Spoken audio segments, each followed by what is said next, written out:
안녕하세요. 구독자 여러분 반갑습니다. 주식톡입니다. 두산중공업 금일 5%대 급락하는 흐름으로 2만 1,000원까지도 이탈이 된 상황. 여러분들은 어떤 생각을 하고 계신가요? 돈을 더 끌어와서 추매를 해야 될까? 아니면 손절을 하고 쳐다보지 말아야 할까?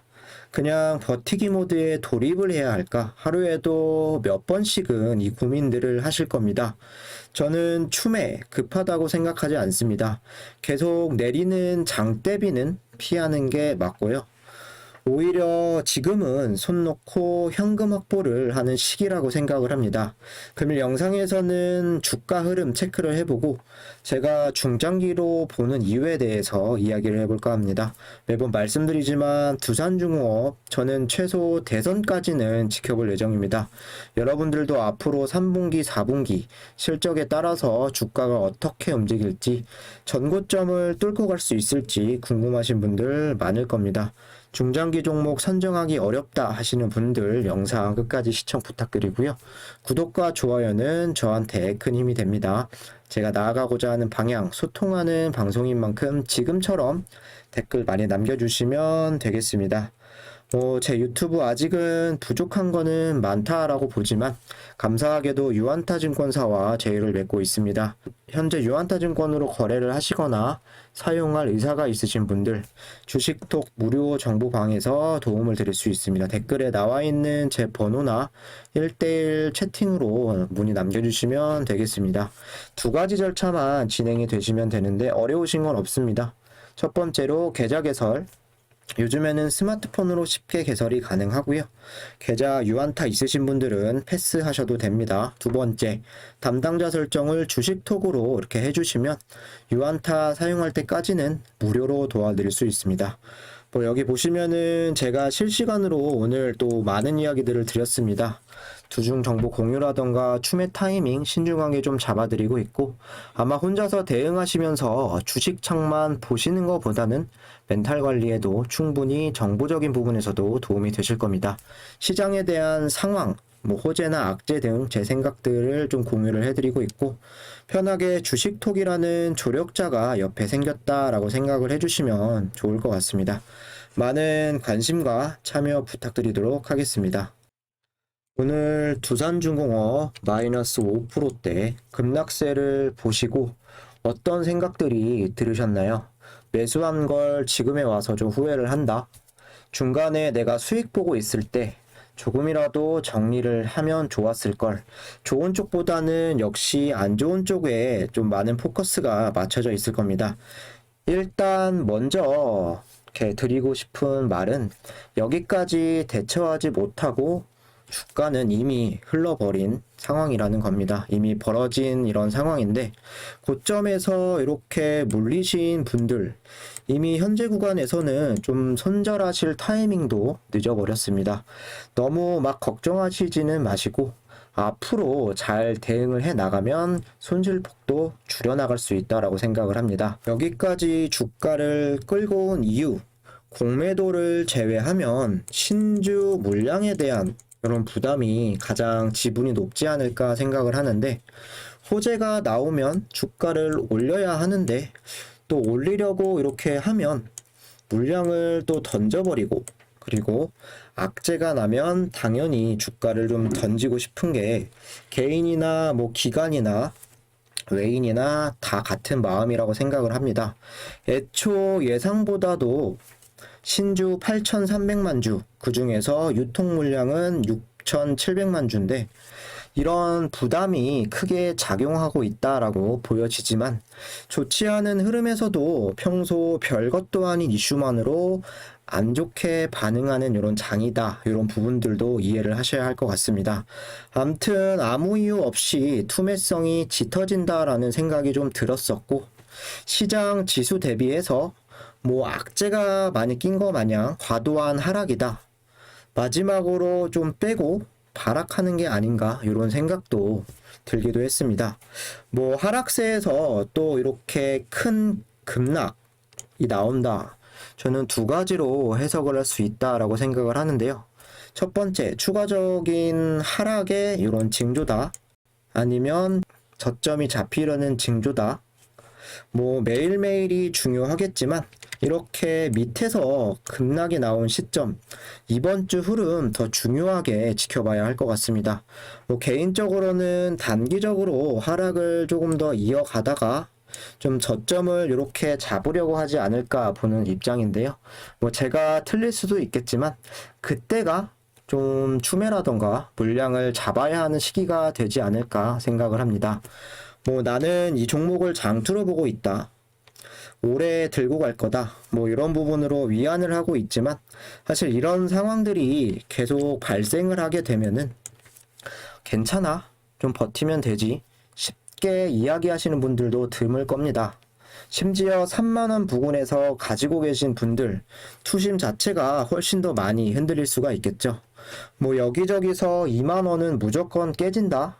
이런 부분들도 많이 들려오는데 이렇게 흔드는 요인에 동요하지 마시고 한번 더 기다려 보시면 되겠습니다. 지금 상황에서 나는 도저히 안 되겠다라고 싶은 분들은 당연히 나가야 합니다. 억지로 붙들고 가는 게 더 스트레스 받으실 수가 있습니다. 여기 딱 보셔도 상승 종목이 하나도 없습니다. 뭐 원전 테마 또 약세를 많이 보여주기는 했지만 두산그룹주들 여기 나와 있는 이런 종목들도 전체적으로 문제가 되고 있습니다. 어떻게 보면은 두산중공업보다도 두산이라는 이런 종목이 여기 보시면 더 안 좋아 보이기도 하는데요. 차트상 이렇게 11만 8,500원 고점을 찍은 이후에 오늘까지 13일째 하락만 계속하고 있습니다.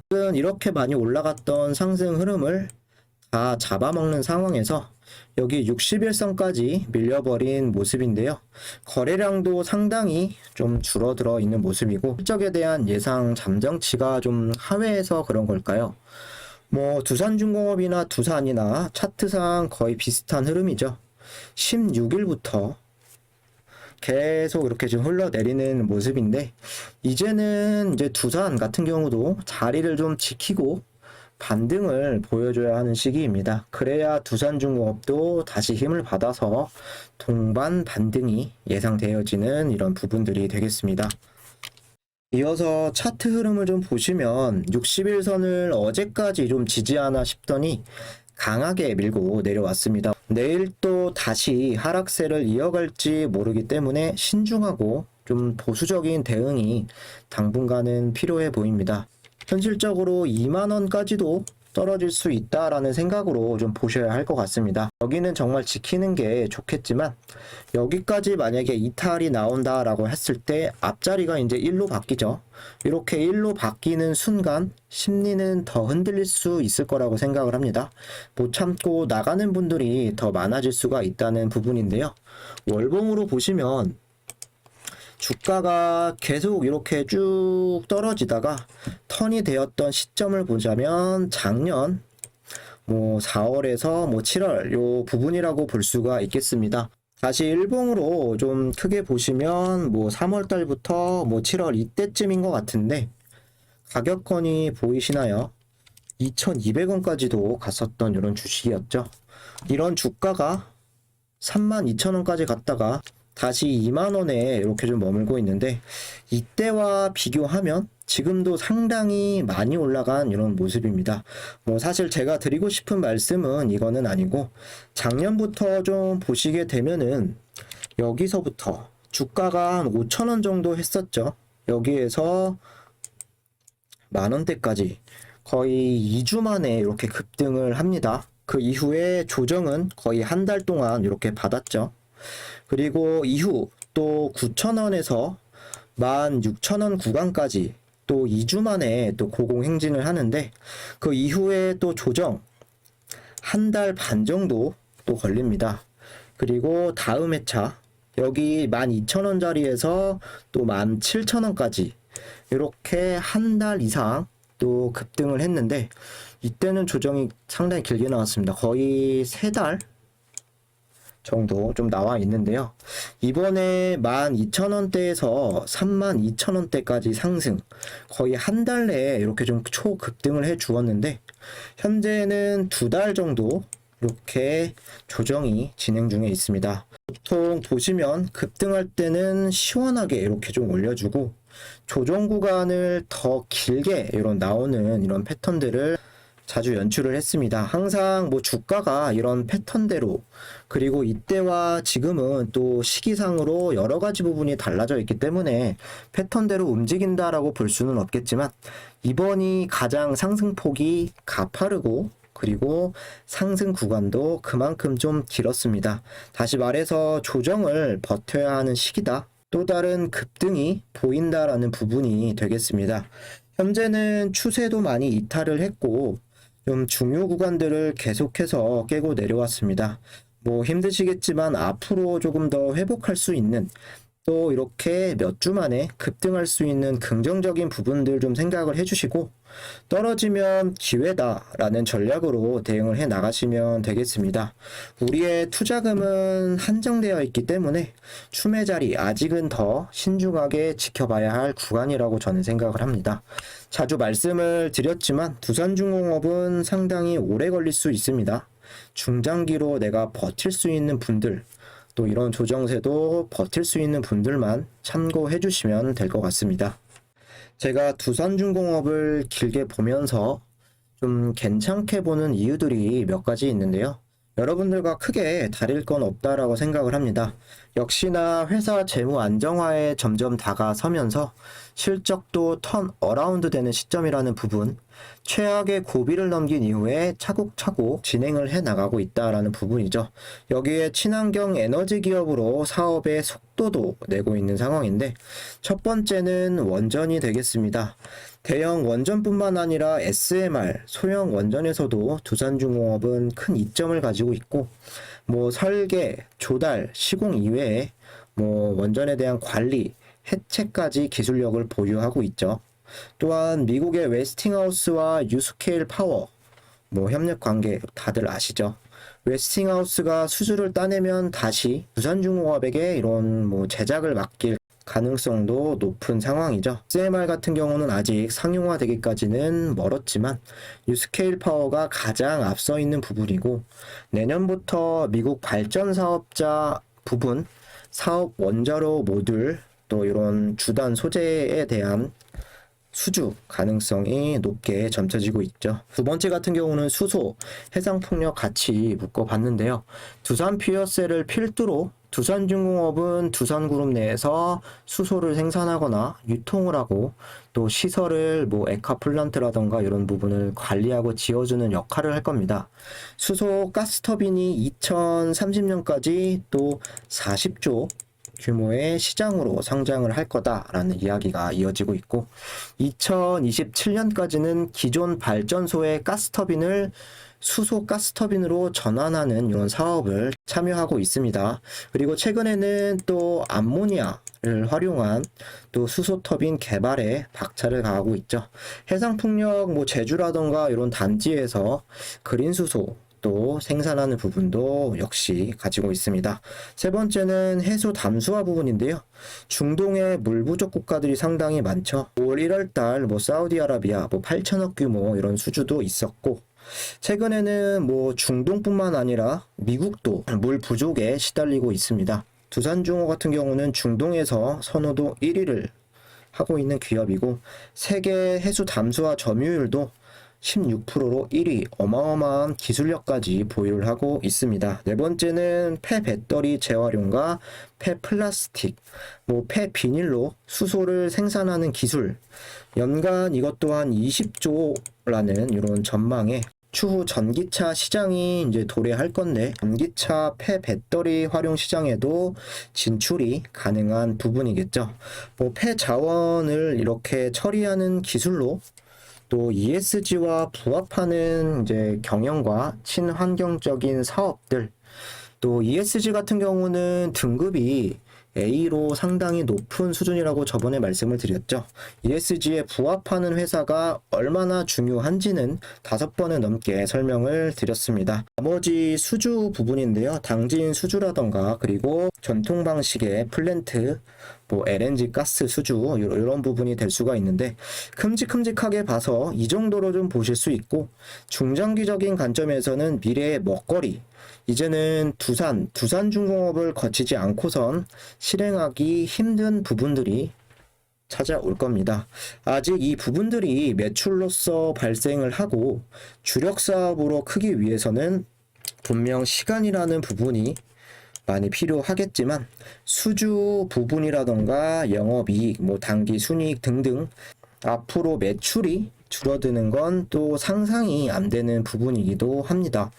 두인 매각대금을 포함한 1조 2천억 가량 3분기에 빨리 갚아버리고 두산마켓, 두산건설 그리고 해외 자회사들이나 원전 수주에 좀 살을 걸어야 하는 이런 부분입니다.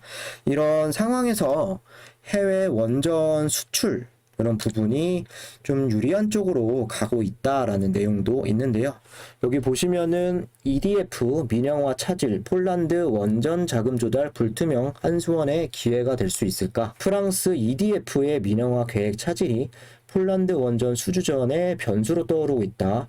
한수원과 웨스팅하우스가 자금 조달에서 우위를 차지할 것이라는 관측. EDF는 민영화를 통해 부채를 청산하고 실탄도 확보한다는 방침이었다.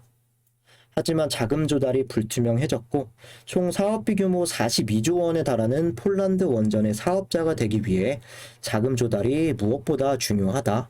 실제로 최근에 웨스팅하우스가 기본 설계 사업자로 선정이 되었는데 그 큰 이유, 미국 무역개발청으로부터 조달을 받았기 때문이다. 폴란드는 오는 2026년까지 원전 1기를 착공, 이어 2040년까지 순차적으로 총 6기를 가동한다는 계획이다. 발전기 1기당 두산중공업이 1조에서 1조 5천억 정도 수주를 좀 받을 수 있다라고 하는데 사업 특성상 원전 사업은 또 높은 마진율을 자랑하죠. 하반기에 미리 한 곳이라도 좀 따낼 수만 있다면 매출적인 부분은 크게 또 뜰 수 있다는 이런 부분도 있겠습니다. 또 기대를 해봐야겠죠. 이어서 수급 보면서 좀 마무리하도록 할 건데요. 오늘 외국인이 37만 주, 개인이 8,200주 순매수, 그리고 기관이 또 한 건 했습니다. 40만 주 이렇게 좀 이탈이 나왔는데 금융투자, 보험, 사모, 기타 금융 그리고 기타 법인까지 순매수세로 들어왔는데 연기금에서 40만 주 이렇게 좀 나갔습니다. 외인까지 오늘 만약에 나가고 개인들이 더 들어왔다라고 했으면 더 내려올 가능성도 있었겠죠. 기관 같은 경우는 23일부터 이렇게 빨간볼에서 들어온 물량 오늘 40만 주 이탈이 나오면서 거의 다 나갔다라고 해도 무방할 것 같습니다. 주가의 조정이 15일, 16일부터 시작이 되었는데 기관 같은 경우는 이때부터 계속 쭉 나갔다라고 볼 수도 있겠네요. 외국인 같은 경우는 사실 단타 성향이 강하고 개인은 힘이 부족하고 기관, 특히 연기금이 큰 폭으로 매도를 했다. 수급 자체적으로는 좋지 않아 보입니다. 장기적으로 봤을 때는 개인의 이런 물량들을 기관이 받아가야 한다라는 이런 상황에서 아직 기관 입장에서는 저점이 아니다라고 판단하는 걸 수도 있겠습니다. 한 번의 수급으로 인해서 모든 걸 유추할 수 없고 내부적인 제가 기관이 연기금에서 왜 팔았는지 내부적인 사안까지는 알 수는 없으나 단기적으로 주가의 상승이나 하락에 투자하기보다는 장기적인 관점에서 이해해야 한다 생각을 합니다. 내일도 기관이 연속적으로 좀 나와줄지 크게 나가는지 중요한 부분이 될 것 같습니다. 이상으로 금일 영상은 여기서 마무리하도록 하고 내용이 유익하셨다 하시는 분들은 구독과 좋아요 한 번씩 부탁드리겠습니다. 주식톡 무료방 도움 필요하신 분들은 주저없이 댓글에 나와 있는 제 번호나 1:1 카톡으로 문의 주시면 되겠습니다. 감사합니다.